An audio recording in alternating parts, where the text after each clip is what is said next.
Leçon 1. Le Lone Star State vous attend. Et Yana, savais-tu qu'Andrew Jackson a effectivement quitté les États-Unis pour le Texas en raison de problèmes personnels et de difficultés politiques? Waouh, je ne m'en étais pas rendu compte. Qu'est-ce qui l'a poussé à quitter le pays et à se rendre au Texas?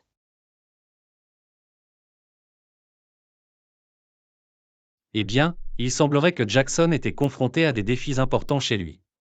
Le Texas lui a donné l'occasion de prendre un nouveau départ, je suppose. Intéressant. Je suis curieux d'en savoir plus sur ce qui l'a spécifiquement amené à faire ce déménagement spectaculaire dans le Lone Star State. D'après ce que j'ai compris, Jackson avait été mêlé à d'intenses querelles et controverses politiques à Washington. Ah, je vois, il cherchait probablement à échapper aux drames et aux tensions de la capitale.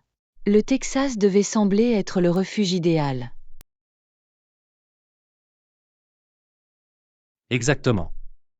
Et à l'époque, le Texas faisait encore partie du Mexique, ce qui lui permettait de s'éloigner un peu de ses problèmes. Ah oui, c'est logique. Un tout nouveau pays pourrait lui offrir la chance de repartir à zéro loin des projecteurs. Précisément. Bien entendu, le Texas finirait par se séparer du Mexique et devenir sa propre république indépendante. Fascinant. Je me demande si Jackson a joué un rôle dans ces transitions ou s'il essayait simplement de trouver un endroit tranquille pour faire profil bas. D'après ce que j'ai lu, il ne s'est pas vraiment impliqué dans le mouvement indépendantiste du Texas. Il était plus concentré sur la recherche de la paix et de la solitude. Je vois. Il s'agissait donc vraiment d'une décision personnelle pour lui, et non d'une décision politique. J'avais juste besoin de m'évader de tout ça. C'est vrai, il cherchait juste un nouveau départ. Bien entendu, le Texas occupera plus tard une place importante dans l'histoire américaine. Absolument, il est intéressant de réfléchir à la façon dont la décision de Jackson de s'y réfugier a pu avoir des implications plus larges. Définitivement. Son séjour au Texas, même s'il est bref, a probablement marqué un chapitre important de sa vie et de l'histoire de l'État. Bien sûr. Cela montre simplement comment les décisions personnelles des personnages historiques peuvent avoir des répercussions beaucoup plus importantes. Exactement. Même les choix les plus apparemment isolés peuvent finir par façonner des événements et des trajectoires plus importants. Des choses fascinantes. J'adore en savoir plus sur ces histoires méconnues et sur la façon dont elles s'intègrent dans l'ensemble. Moi aussi. Cela donne vraiment vie à l'histoire d'une manière plus nuancée et plus captivante, ne pensez-vous pas?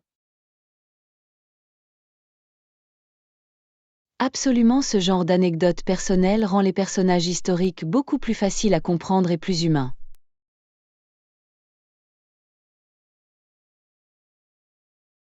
Définitivement. Très bien, je suis heureuse d'avoir pu partager avec vous cette information intéressante sur Andrew Jackson et ses aventures au Texas. Merci de m'avoir renseigné. C'est toujours un plaisir d'apprendre de nouvelles choses historiques avec vous. Contente de le faire. Faites-moi savoir si vous souhaitez approfondir d'autres histoires méconnues du passé.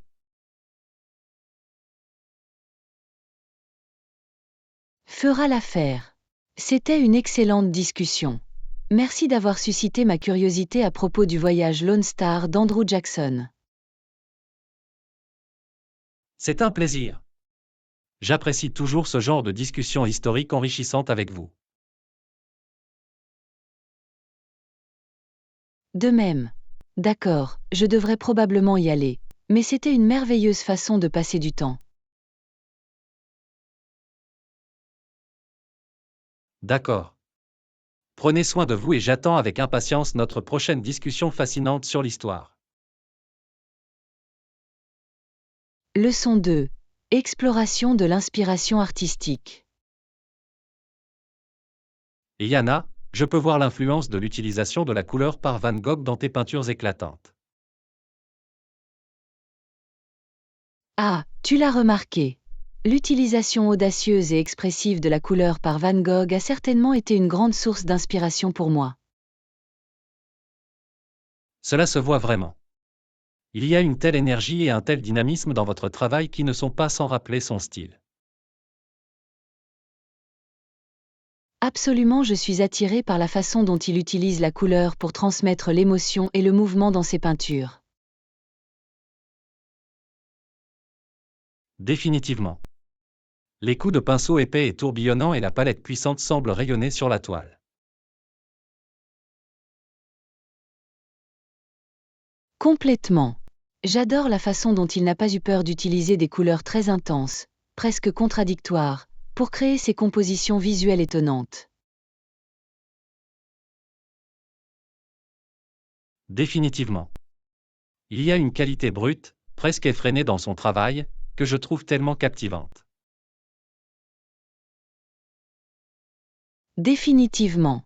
Et vous pouvez voir comment ce sentiment de liberté et de spontanéité se manifeste également dans mes propres œuvres. Définitivement. Il y a un merveilleux sentiment de dynamisme et d'expression dans vos peintures. Merci. Je trouve que le fait de laisser couler la peinture et de l'appliquer avec des traits gestuels audacieux aide vraiment à capter cette énergie à la Van Gogh.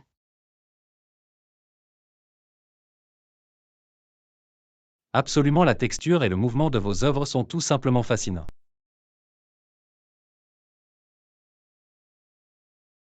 Je suis tellement contente que tu apprécies ça. L'œuvre de Van Gogh a toujours été une source d'inspiration pour moi. Cela se voit vraiment. Il existe un lien indéniable entre son style et la qualité vibrante et émotive de votre art.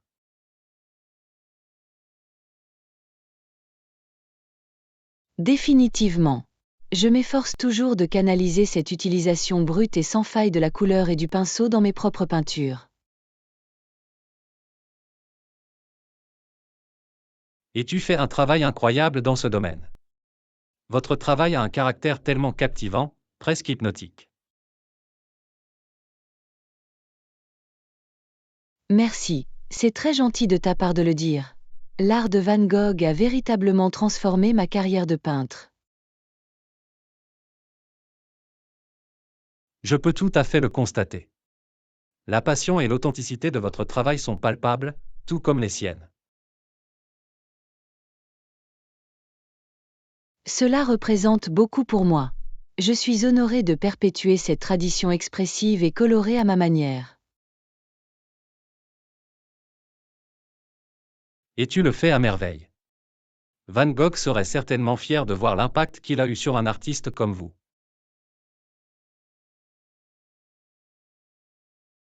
Waouh, c'est une pensée incroyablement humiliante.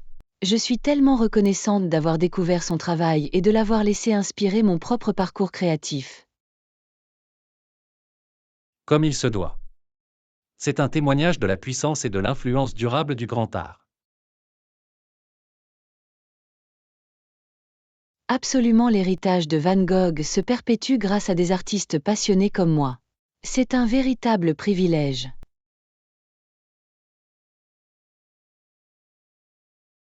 Très bien dit. Votre travail est une extension vivante et vivante de sa vision artistique révolutionnaire.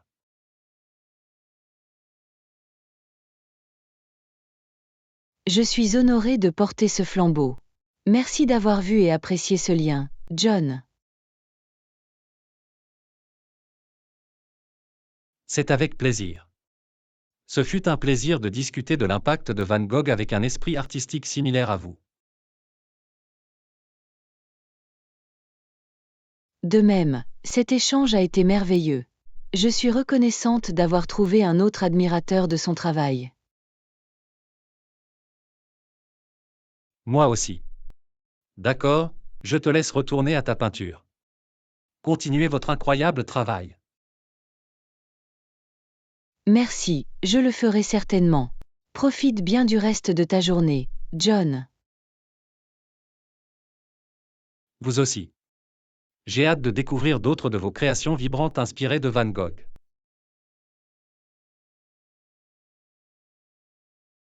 Leçon 3.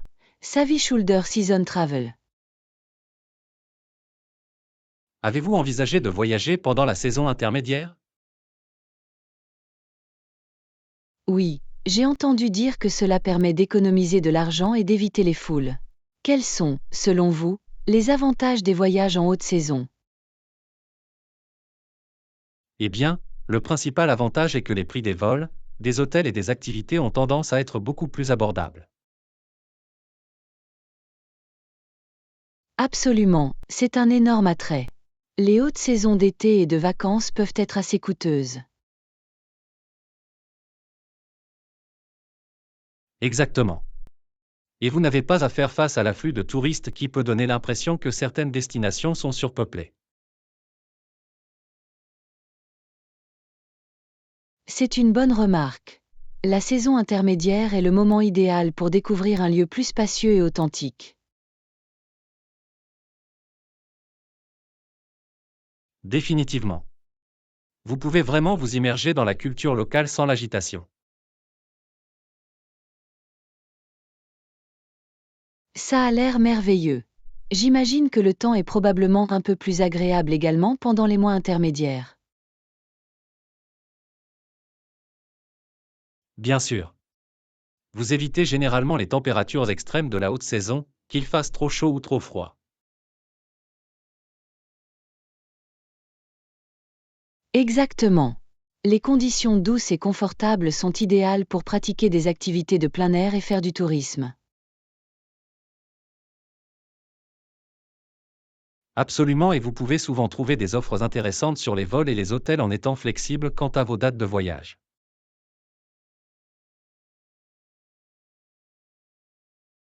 C'est un bon conseil.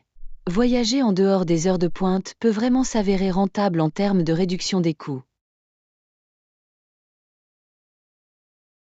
Définitivement. Cela demande juste un peu plus de planification, mais les récompenses en valent la peine. Je suis vraiment intriguée. Quelles sont les meilleures périodes de la saison intermédiaire à prendre en compte? Eh bien, les mois de printemps et d'automne sont généralement excellents, comme avril-mai et septembre-octobre.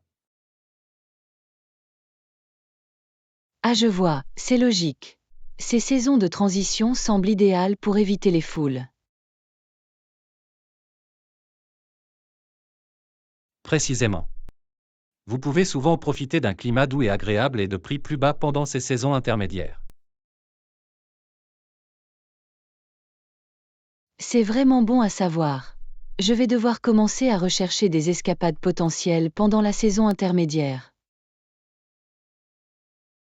Je pense que tu apprécierais vraiment cette expérience. C'est un excellent moyen de voyager de manière plus abordable et authentique. Je suis vendue. Les voyages en haute saison semblent être le moyen idéal pour explorer de nouveaux endroits avec un budget limité. Absolument, un peu de flexibilité peut vous permettre de découvrir d'incroyables opportunités de voyage.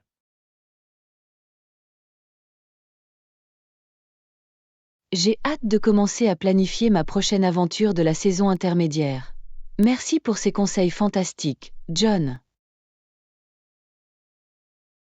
C'est un plaisir. Je suis heureuse de pouvoir vous fournir quelques informations utiles pour optimiser votre expérience de voyage. Définitivement. Cette discussion a été merveilleusement instructive. Je vous remercie de partager votre expertise en matière de saison intermédiaire. À tout moment. Faites-moi savoir si vous avez besoin d'autres conseils de voyage lorsque vous commencez à planifier votre prochain voyage. Fera l'affaire. Je suis sûre que je vais bientôt vous parler à nouveau des stratégies pour la saison intermédiaire. Ça a l'air bien. J'ai hâte de connaître vos prochaines aventures pendant la saison intermédiaire. Absolument, cela va m'ouvrir de nombreuses autres opportunités de voyage abordables.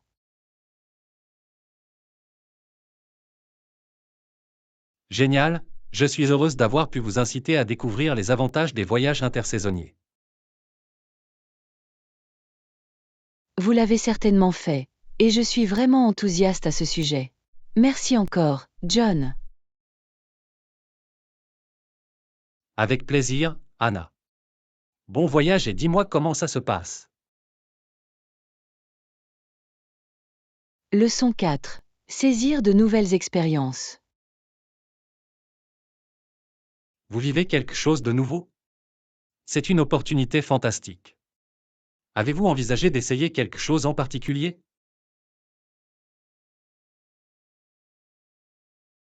Oui, je voulais sortir de ma zone de confort et explorer une nouvelle activité ou un nouveau passe-temps. Avez-vous des suggestions?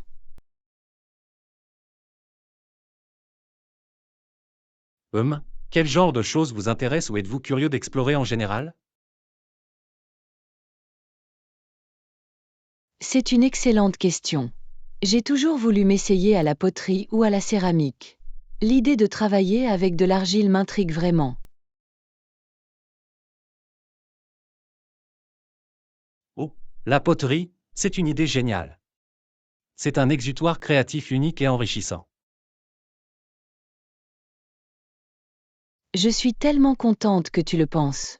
J'ai entendu dire que cela peut aussi être très méditatif et thérapeutique. Absolument, le processus qui consiste à façonner l'argile et à regarder vos créations prendre vie est vraiment fascinant.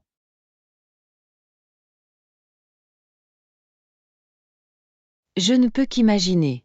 Et j'adore l'idée de pouvoir concevoir et fabriquer mes propres pièces fonctionnelles ou décoratives.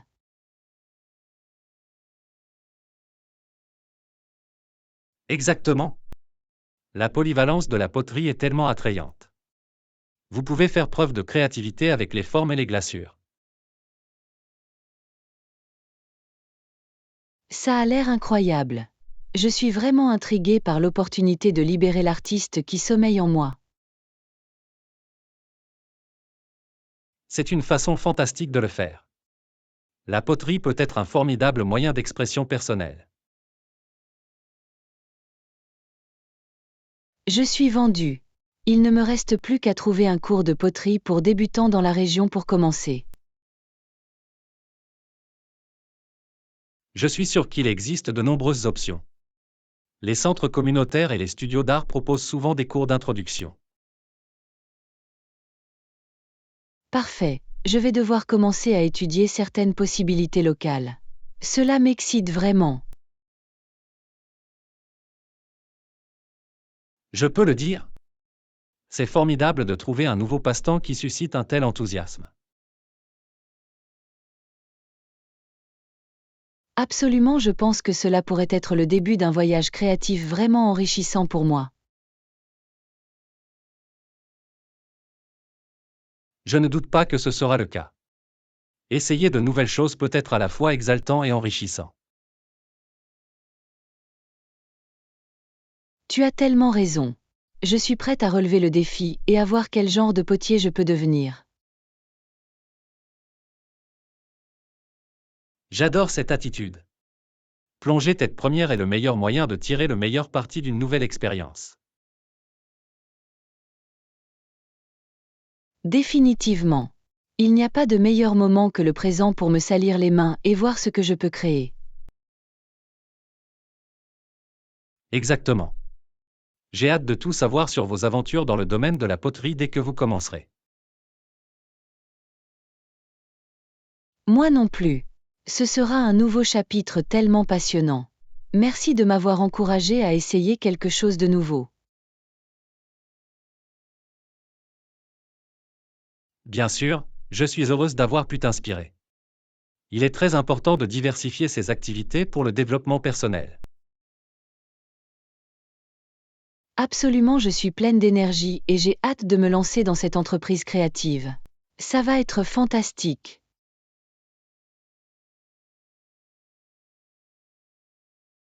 Je n'en doute pas. Je vous souhaite bonne chance dans votre plongée dans le monde de la poterie.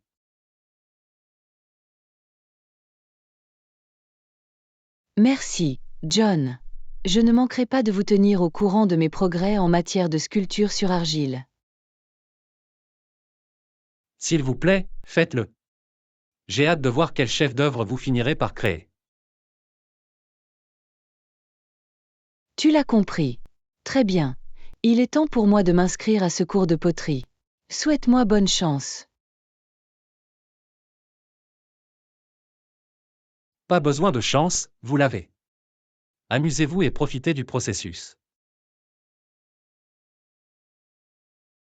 Leçon 5. Un voyage vers le fitness. Journée, je suis tout à fait d'accord. C'est ce que nous avons fait, atteignons ensemble nos objectifs de mise en forme. Absolument, John. Je suis tellement heureuse d'entreprendre ce voyage avec toi à mes côtés. Moi aussi, ça va être une expérience incroyable. Nous allons nous pousser les uns les autres et célébrer nos progrès. Définitivement. Avoir un partenaire d'entraînement va faire toute la différence. Nous pouvons nous motiver les uns les autres à chaque étape. Bien sûr. Il est essentiel de se responsabiliser mutuellement pour adopter de saines habitudes. Exactement. Et je sais qu'avec votre soutien, je serai capable de surmonter tous les obstacles ou tous les plateaux. Absolument, nous allons former une équipe imbattable, qui atteindra ensemble nos objectifs de mise en forme. J'ai hâte. Nous allons devenir tellement forts, à la fois physiquement et mentalement. Définitivement. Ce voyage va nous transformer de la meilleure façon possible. Je n'en doute pas. Grâce à notre détermination combinée, je sais que nous obtiendrons des résultats incroyables. Je suis d'accord à 100%. Nous allons nous surprendre de voir à quel point nous sommes capables. Je suis tellement excitée rien que d'y penser. Cela va changer ma vie. C'est vraiment le cas. Et le meilleur, c'est que nous pouvons en faire l'expérience ensemble. Exactement. T'avoir comme partenaire d'entraînement fait toute la différence. Pareil ici. Je suis tellement heureuse que nous ayons décidé de nous lancer dans cette aventure de remise en forme en équipe. Moi aussi. Ce sera le début d'un partenariat exceptionnel et sain. Absolument, nous allons atteindre nos objectifs et nous amuser à le faire.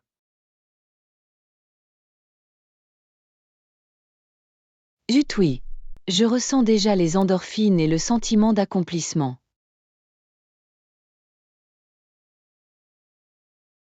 Pareil ici. Cela va être tellement gratifiant, à la fois physiquement et mentalement. Je suis entièrement d'accord. Allons-y, partenaire. Tu paries. Très bien, allons-y et faisons en sorte que cela se produise. Je suis juste à côté de toi, John. Allons vers l'excellence. C'est ce que j'aime entendre. Ça va être épique, je le sens. Totalement. Très bien. Commençons cette fête de remise en forme. Tu le sais. C'est le début de quelque chose de vraiment spécial. Je suis tout à fait d'accord. Je suis tellement reconnaissante de t'avoir à mes côtés. De même, Anna. Ensemble, nous sommes imparables. Leçon 6. The Grocery Grab. Et, tu es allé faire les courses aujourd'hui?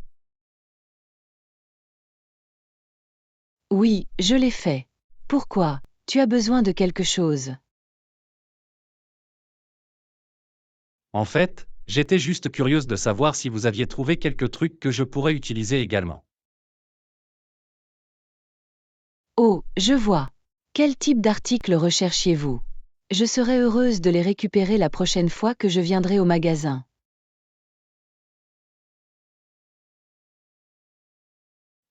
Laisse-moi réfléchir. Certains produits frais seraient excellents, peut-être des pommes, des carottes et des brocolis. J'ai compris. Je peux certainement les ajouter à ma liste. Vous recherchez autre chose? Oh, et s'ils ont du bon pain de grains entiers, ce serait génial aussi. Sans aucun doute, le pain de grains entiers est un must. Je ne manquerai pas de garder un œil sur un bon pain. Fantastique, tu es la meilleure. Ces quelques articles m'aideraient vraiment à compléter mes repas de cette semaine. Aucun problème. Je serai heureuse d'aller les chercher pour toi la prochaine fois que j'irai à l'épicerie. Je l'apprécie vraiment. Faire les courses peut parfois être une corvée, tu sais. Je comprends tout à fait. C'est tellement plus facile lorsque vous pouvez simplement offrir quelques objets à un ami. Exactement. Et c'est formidable d'avoir un partenaire d'achat fiable pour vous aider. Absolument, je suis content d'avoir pu donner un coup de main. Dites-moi s'il y a autre chose dont vous avez besoin. Fera l'affaire. Je vous tiendrai au courant si d'autres questions essentielles se présentent de mon côté. Ça a l'air bien. Je vais au magasin plus tard dans la journée, donc je ne manquerai pas de récupérer ces articles pour vous. Tu es une bouée de sauvetage, Anna. J'apprécie vraiment que tu aies pris le temps de m'aider. Bien sûr, ça me fait plaisir. Je suis heureuse de faciliter un peu la gestion de votre épicerie. Définitivement. Très bien, je te laisse y aller alors.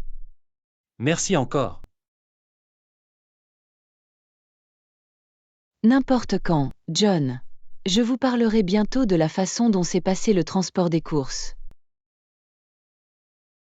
Ça a l'air bien. On se voit plus tard. Leçon 7. Débattre de l'avenir de la démocratie. Et des idées, la plus grande démocratie du monde dirigera tout un monde de démocratie. Qu'en penses-tu?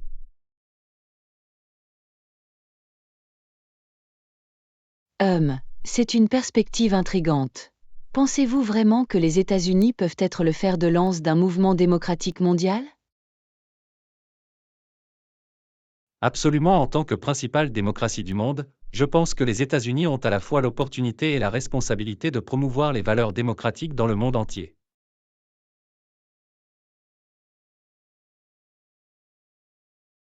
Je comprends l'attrait de cette vision, mais ne trouvez-vous pas qu'elle est un peu idéaliste? Diffuser la démocratie n'est pas toujours aussi simple qu'il n'y paraît.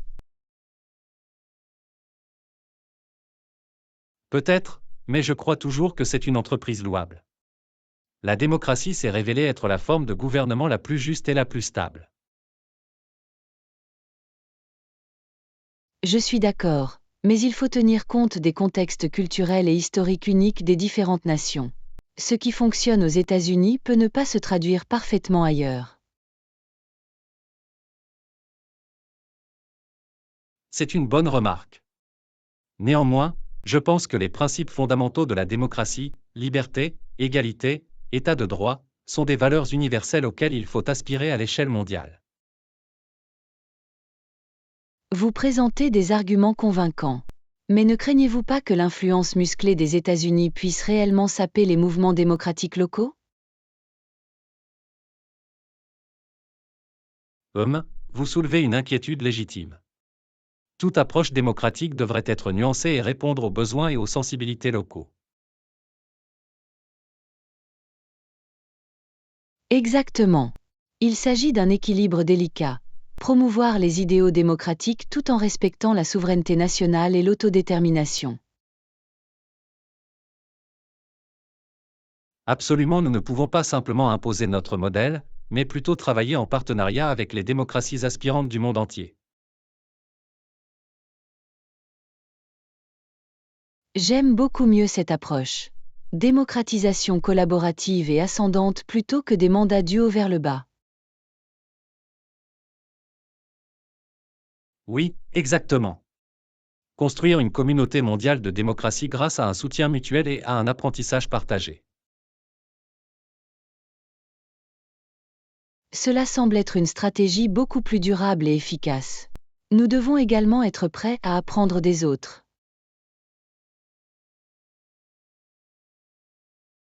Définitivement. Aucune démocratie n'a le monopole des bonnes idées. Nous pouvons tous bénéficier de la pollinisation croisée des pratiques et des innovations démocratiques.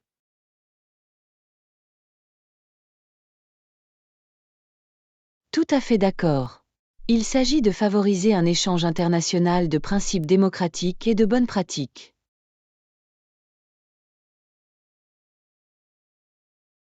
Précisément. Un monde interconnecté de démocraties qui se renforcent et s'inspirent les unes les autres. Je commence vraiment à voir le potentiel de cette vision. C'est un objectif ambitieux mais noble. Je suis content que l'idée vous intéresse. La diffusion de la démocratie dans le monde est un défi complexe, mais je pense qu'il vaut la peine d'être relevé. Je dois admettre que vous avez présenté des arguments très convaincants. Je peux imaginer comment cela pourrait améliorer le paysage géopolitique.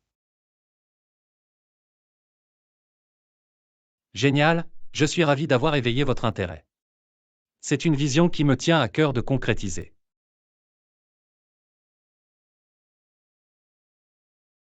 Je peux le dire. Votre enthousiasme pour les idéaux démocratiques est très inspirant, John. Comptez sur moi comme un fervent partisan. Super, je suis ravi de vous avoir parmi nous. Ensemble, je crois que nous pouvons contribuer à façonner un avenir plus démocratique pour le monde. Définitivement. C'est une perspective passionnante, et j'ai hâte de voir comment tout cela se déroulera. Les possibilités sont vraiment infinies. Je suis tout à fait d'accord. Très bien, continuons à réfléchir aux moyens de contribuer à ce mouvement démocratique mondial. Tu l'as compris. Je déborde déjà d'idées. Ce voyage va être exaltant. Absolument, j'ai hâte de voir où nous mènerons nos efforts de collaboration. L'avenir de la démocratie est prometteur.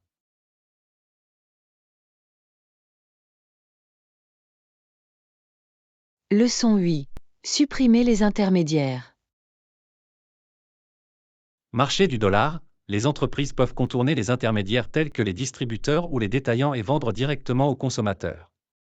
Qu'en penses-tu?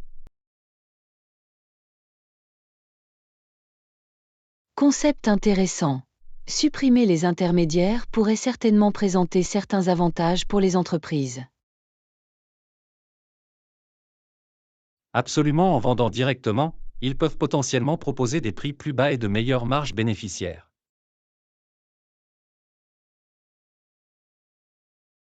C'est un excellent point. Il élimine la majoration qui se produit généralement à chaque étape de la chaîne d'approvisionnement traditionnelle. Exactement. Elle permet également aux entreprises de mieux contrôler l'expérience client et le message de marque.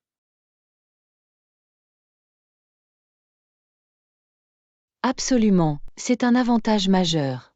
Ils peuvent garantir une identité de marque cohérente sans dilution. Définitivement. De plus, ils bénéficient d'un accès plus intime aux données et aux préférences des consommateurs. Bonne observation. Ce lien direct avec le client final est inestimable. Absolument, elle permet aux entreprises d'être plus agiles et plus réactives face aux demandes du marché.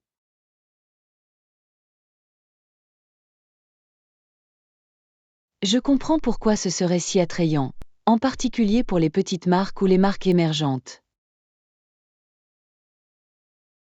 Définitivement. Cela uniformise les règles du jeu et leur donne une chance de se battre contre des joueurs plus importants et plus établis. C'est une excellente façon de voir les choses. Cela démocratise l'accès au marché dans un sens. Précisément. Elle ouvre de nouvelles voies à l'esprit d'entreprise et à l'innovation. J'aime bien ça. Perturber les modèles de distribution traditionnels grâce à la technologie numérique. Exactement. L'essor du commerce électronique a réellement permis à ce modèle de vente directe aux consommateurs de prospérer. Absolument, il s'agit d'un changement passionnant dans la manière dont les biens et services sont mis sur le marché. Je suis tout à fait d'accord. Et cela ne se limite pas aux produits de consommation, même les entreprises B2B adoptent cette approche. Fascinant. Il a donc de nombreuses applications dans divers secteurs et industries. Définitivement. Le potentiel de rationalisation des chaînes d'approvisionnement et d'amélioration de l'efficacité est énorme. Je peux comprendre en quoi cela constituerait un attrait majeur pour les entreprises. La suppression des intermédiaires doit se traduire par d'importantes économies de coûts. Exactement. Et ces économies peuvent être répercutées sur les consommateurs sous la forme de baisse de prix ou réinvesties dans la qualité des produits et l'innovation.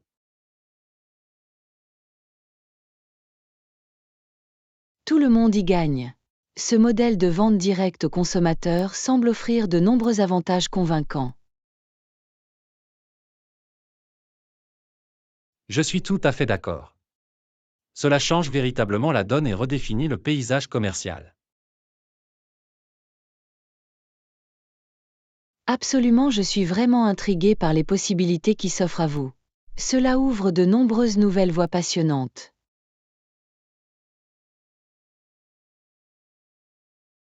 Je suis content d'avoir pu éveiller votre intérêt. Il s'agit sans aucun doute d'une tendance commerciale émergente qui mérite d'être surveillée. Définitivement. J'ai hâte de voir comment elle continuera d'évoluer et de bouleverser les normes traditionnelles de l'industrie. Pareil ici. L'avenir du commerce s'annonce très fascinant.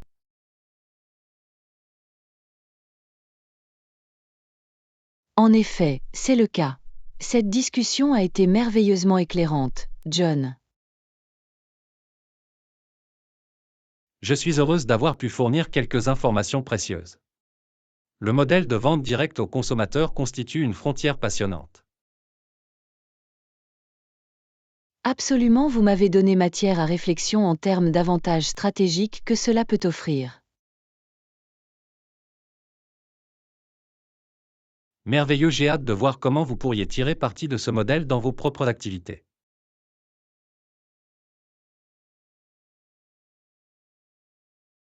Moi aussi. Cela a certainement suscité des idées créatives. Merci pour cette discussion qui a fait réfléchir, John. Avec plaisir, Anna. Je suis toujours heureuse de discuter des tendances et des innovations commerciales émergentes. Fantastique. Je suis sûre que nous reviendrons bientôt sur ce sujet. Il y a encore tellement de choses à découvrir. Je suis entièrement d'accord. L'espace de vente directe aux consommateurs évolue rapidement et les possibilités sont infinies. Exactement. D'accord, je ferai mieux d'y aller, mais cette discussion a été merveilleusement éclairante. Je suis content d'avoir pu t'aider. Passe une bonne journée, Anna. Leçon 9. Préparation pour le grand événement. Oui, j'ai entendu dire qu'il se produirait la semaine prochaine. Es-tu prêt pour ça? Oh, absolument. J'ai compté les jours et je m'assure que tout est en ordre.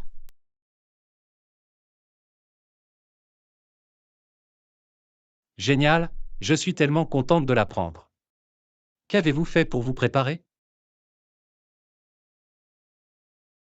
Eh bien, j'ai commencé par établir une liste de contrôles détaillés pour m'assurer de ne pas oublier de tâches importantes. C'est une décision intelligente. Il est essentiel de mettre en place un plan solide lorsqu'il s'agit de grands événements. Exactement. J'ai examiné méticuleusement chaque élément de la liste, en les cochant un par un. C'est super. Sur quel type de tâches vous êtes-vous concentré jusqu'à présent? Eh bien, je me suis occupé de nombreux aspects administratifs et logistiques. Réservation du lieu, coordination de la restauration, organisation du transport, etc. Excellent, ces détails des coulisses sont si importants. Qu'en est-il des aspects créatifs? Oh, je me suis bien amusée avec le côté créatif. J'ai réfléchi à des thèmes, conçu les invitations et organisé les divertissements. Génial, il semblerait que vous ayez vraiment consacré beaucoup de réflexion et d'efforts à l'élaboration de l'expérience globale. Absolument, je veux que ce soit vraiment mémorable pour tous les participants. Je ne doute pas que ce sera le cas. Votre souci du détail et votre passion pour cet événement sont évidents. Merci, John. J'ai tellement hâte de voir tout se mettre en place la semaine prochaine. Je peux l'imaginer. Tout ce dur labeur va porter ses fruits. Je l'espère vraiment. Cela a demandé beaucoup de travail, mais je suis sûre que cela en vaudra la peine. J'en suis sûr.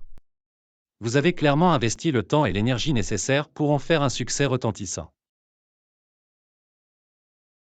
J'apprécie que tu dises ça. Cela a parfois été stressant, mais j'essaie de rester positive et concentrée. C'est une bonne attitude à avoir. Il sera essentiel de maintenir cette énergie positive à l'approche du grand jour. Définitivement. Je sais qu'il y aura probablement des problèmes de dernière minute, mais je suis prête à les gérer avec élégance. Excellent état d'esprit. Vos compétences organisationnelles et vos capacités de résolution de problèmes vous seront utiles. Je l'espère vraiment. En fin de compte, je veux juste que tout le monde passe un moment formidable. Et je suis sûr qu'ils le feront. Votre dévouement à créer une expérience inoubliable est admirable. Merci, John. J'ai vraiment hâte de partager cet événement avec ma famille et mes amis. Comme il se doit. Tout votre travail acharné aboutira à quelque chose de vraiment spécial. Je l'espère vraiment. Très bien. Je ferai mieux de me remettre à quelques détails supplémentaires. Bien sûr, ne me laisse pas te garder. Vous avez une longue semaine devant vous, mais vous y êtes parvenu. Merci, John. J'apprécie vos encouragements. Souhaite-moi bonne chance. Pas besoin de chance, vous êtes plus que préparé. Va les tuer, Anna. Leçon 10. L'héritage d'un vice-président. Poste, il a été vice-président de Ronald Reagan de 1981 à 1989 et a poursuivi une carrière politique de premier plan.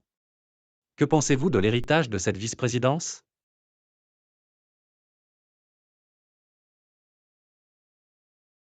C'est une question intrigante, John. La vice-présidence de George H.W. Bush a certainement joué un rôle important dans la politique américaine moderne.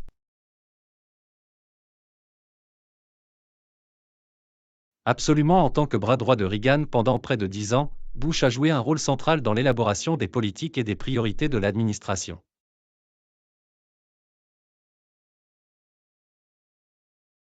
Définitivement. Il a apporté une vaste expérience en matière de politique étrangère, qui s'est révélée inestimable pendant son mandat de vice-président. D'accord. La vaste expérience de Bush en matière de diplomatie et de sécurité nationale, acquise grâce à des rôles tels que celui de directeur de la CIA, a vraiment complété les points forts de Reagan. Exactement. Cela a créé un partenariat puissant qui a permis au pays de surmonter certains événements et défis mondiaux critiques. Sans aucun doute. Leur relation de travail étroite et leur style de leadership collaboratif étaient la marque de fabrique de cette administration. Définitivement. Et cela a servi de tremplin à la candidature réussie de Bush à la présidence quelques années plus tard. Absolument, la vice-présidence lui a apporté une expérience et une visibilité inégalées qui l'ont préparé au poste le plus élevé.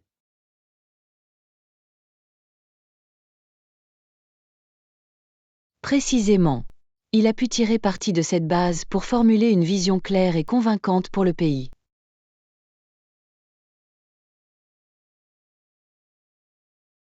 Exactement. Et sa présidence, qui n'est pas exempte de controverses, est généralement considérée comme une présidence stable et pragmatique. C'est une évaluation juste. Il a maintenu une approche modérée et centriste qui a attiré une large partie de l'électorat. D'accord. Bush a pu capitaliser sur sa réputation de compétence et de bipartisanerie forgée pendant les années Reagan.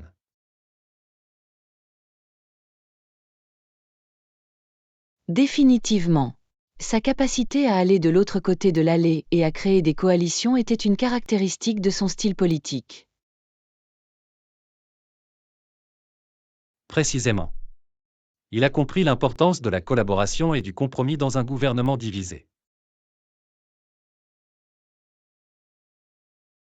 Absolument, cette volonté de travailler avec les démocrates l'a distingué des politiques plus partisanes qui sont devenues monnaie courante au cours des dernières décennies.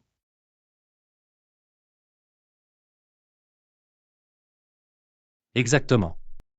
L'héritage de Bush en tant qu'homme d'État et créateur de consensus est admirable, même si sa présidence a été semée d'embûches. Je suis entièrement d'accord. Il a fait preuve d'une certaine civilité et d'un certain pragmatisme en matière de gouvernance qui nous font cruellement défaut aujourd'hui. Je n'aurais pas pu mieux le dire moi-même. Le partenariat Bush-Reagan et son impact durable constituent certainement un chapitre fascinant de l'histoire politique américaine. Absolument, il fournit de précieuses leçons sur le pouvoir de la collaboration et de la bipartisanerie pour un leadership efficace.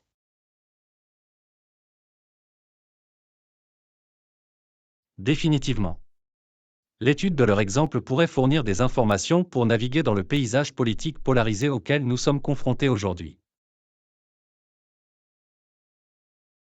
Exactement. Nous avons beaucoup à apprendre de leur approche collaborative et de leur engagement pour le bien de tous. Absolument, c'est un héritage qui mérite un examen et une réflexion plus approfondie.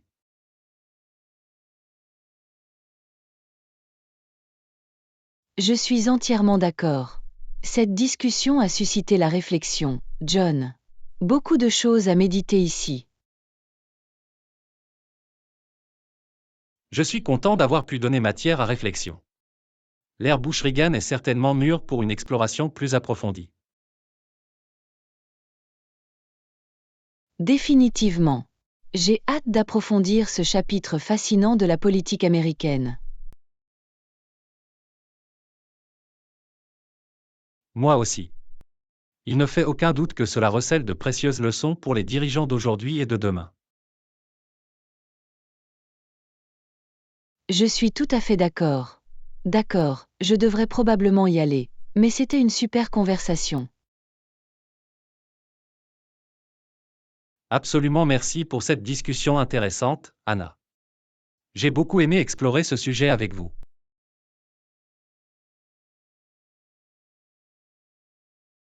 Leçon 11. Les trésors de la mer. Perles et coquillages, l'or réel ne provenait pas de leur royaume, il a été trouvé dans les rivières de montagne et leur a été apporté. Quelle anecdote historique intéressante! Absolument fascinant, John. Je ne savais pas que la richesse de ces royaumes côtiers provenait souvent de sources plus intérieures. Oui, c'est tout à fait remarquable. Ces civilisations côtières ont pu tirer parti de leur accès à la mer pour accumuler de vastes richesses. C'est parfaitement logique. Ils pouvaient échanger les perles, les coquillages et les autres ressources marines contre les métaux précieux et les pierres précieuses des régions intérieures. Exactement. C'était un échange mutuellement bénéfique, les royaumes du bord de mer servant de plaque tournante à ce commerce lucratif. Je vois. Il s'agissait donc essentiellement d'intermédiaires, facilitant la circulation de biens de valeur entre la terre et la mer. Précisément. Leur situation stratégique sur la côte leur a permis de contrôler ces importantes routes commerciales. Intéressant. C'est incroyable de voir comment ils ont pu tirer parti de leurs ressources naturelles et de leur position géographique pour accumuler autant de richesses et de pouvoir. Absolument, la mer était véritablement la source de leur prospérité et de leur influence dans la région.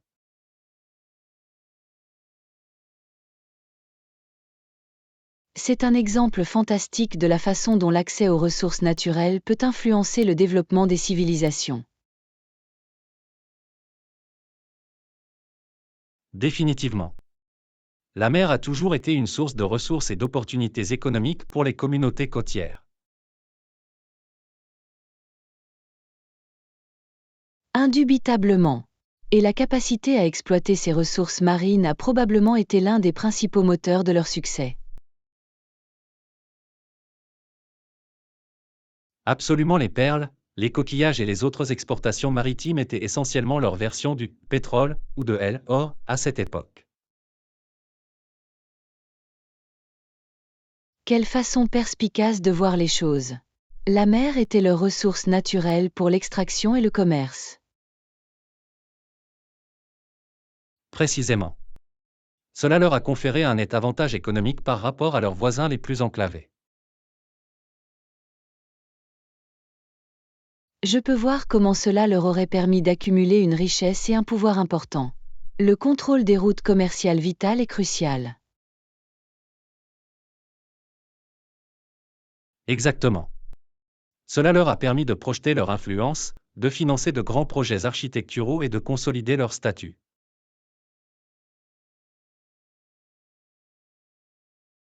Fascinant. Cela met vraiment en évidence la façon dont l'accès aux ressources naturelles peut façonner le paysage géopolitique de l'époque. Absolument, ces civilisations balnéaires ont pu prospérer en capitalisant sur la richesse de la mer.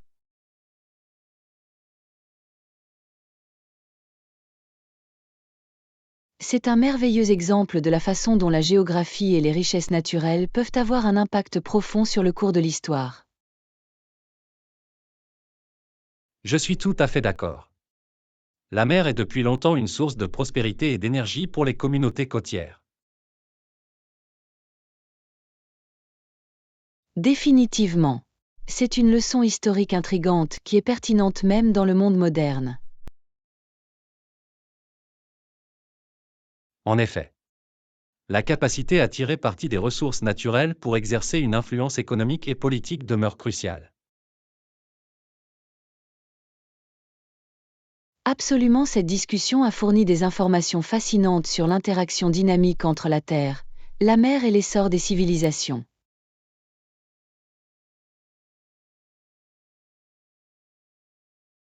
Je suis heureuse d'avoir pu partager cette intéressante anecdote historique avec toi, Anna.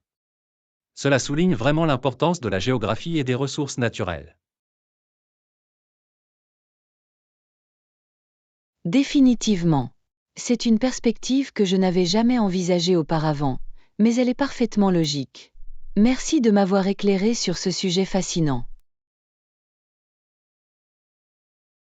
Tout le plaisir est pour moi. J'apprécie toujours nos échanges intellectuels intéressants sur ce type de sujet historique et géopolitique.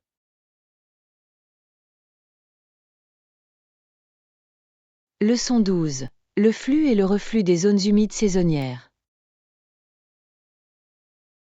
Les zones restent humides toute l'année, mais les bassins peu profonds s'assèchent pendant la saison sèche.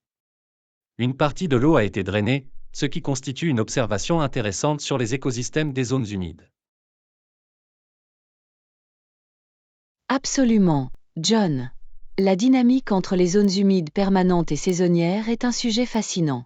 Cela met vraiment en évidence la capacité d'adaptation de ces environnements uniques. Définitivement. La capacité de certaines zones à retenir l'eau tout au long de l'année, alors que d'autres connaissent un schéma plus cyclique, témoigne de la complexité de ces systèmes. Exactement. C'est cet équilibre délicat entre les sources d'eau pérennes et éphémères qui permet aux zones humides de soutenir une flore et une faune si diverses.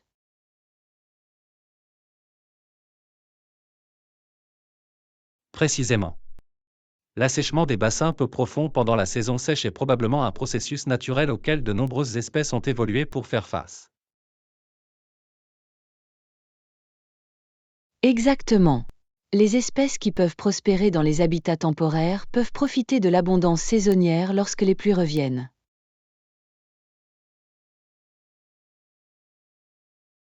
Absolument, cela témoigne de la résilience des écosystèmes des zones humides et des adaptations spécialisées des organismes qui les habitent.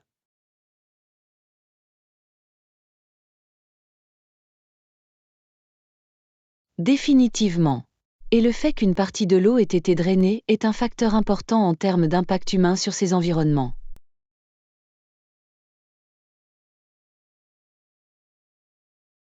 C'est une bonne remarque. La modification de l'hydrologie naturelle peut avoir des conséquences importantes sur l'équilibre fragile de ces systèmes. Absolument, l'assèchement des zones humides peut perturber les cycles dont dépendent de nombreuses espèces pour leur survie.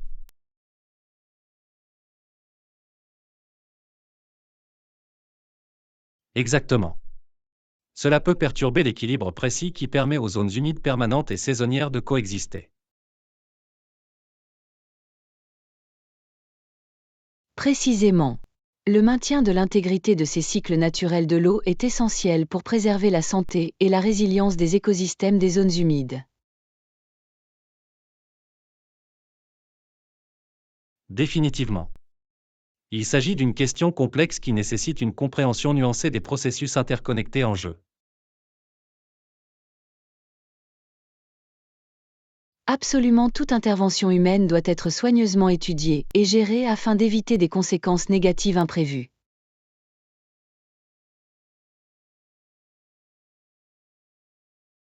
Bien dit. Le flux et le reflux de ces zones humides saisonnières sont une danse délicate que nous devons suivre avec prudence lorsque nous tentons d'influencer. Définitivement. Cela témoigne de la remarquable capacité d'adaptation de la nature, mais également de la fragilité de ces systèmes face aux activités humaines. Exactement. La préservation de l'équilibre dynamique entre les zones humides permanentes et éphémères devrait être une priorité des efforts de conservation. Je suis entièrement d'accord. Il s'agit d'un domaine d'étude fascinant qui a d'importantes répercussions sur la façon dont nous gérons ces précieuses ressources naturelles. Absolument, les connaissances que nous apprenons en comprenant l'écologie des zones humides saisonnières peuvent éclairer des pratiques et des politiques plus durables.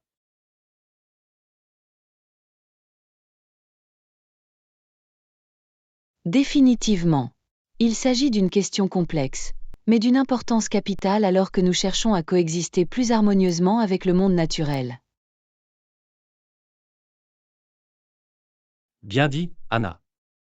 Cette discussion a été merveilleusement éclairante sur le flux et le reflux des zones humides saisonnières. Merci, John. J'apprécie toujours nos conversations qui suscitent la réflexion sur les subtilités des systèmes écologiques. C'est un plaisir pour moi, Anna. Ces échanges m'aident à approfondir ma propre compréhension de ces sujets environnementaux complexes.